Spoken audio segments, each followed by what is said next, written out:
ದಿವಂತರಾಗಿದ್ದಂತ ಚೆನ್ನಮ್ಮ ಅವರು ನಮ್ಮ ಪದ್ಮನಾಭ ನಗರ ವಿಧಾನಸಭಾ ಕ್ಷೇತ್ರದಲ್ಲಿ ಬಹಳ ವರ್ಷಗಳಿಂದ ವಾಸ ಮಾಡ್ತಾರೆ. ನಾನು ಕೂಡ ಹಲವಾರು ಬಾರಿ ಮನೆಗೆ ಬಂದು ದೇವೇಗೌಡರ ಆಶೀರ್ವಾದಕ್ಕೆ ಬಂದಾಗ ಅವರು ನನಗೆ ಸಿಹಿ ಇರ್ಬೋದು, ಊಟ ಇರ್ಬೋದು, ಎಲ್ಲವನ್ನ ಕೊಟ್ಟಿದ್ದಾರೆ.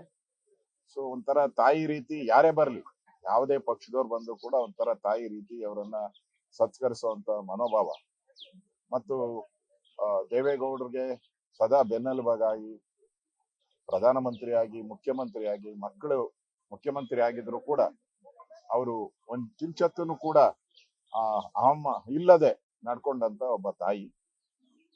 ಮಾನ್ಯ ಕುಮಾರಸ್ವಾಮಿ ಅವರು ಮುಖ್ಯಮಂತ್ರಿ ಪದವಿ ಸ್ವೀಕಾರ ಮಾಡುವಾಗ ವಿಧಾನಸೌಧ ಹತ್ರ ಇವರು ರಾಜರಾಜೇಶ್ವರಿ ದೇವಸ್ಥಾನದಲ್ಲಿ ದೇವಿ ಮುಂದೆ ಕೂತಿದ್ರು. ಅದು ಕೂಡ ನಾನು ನೋಡಿದ್ದೆ.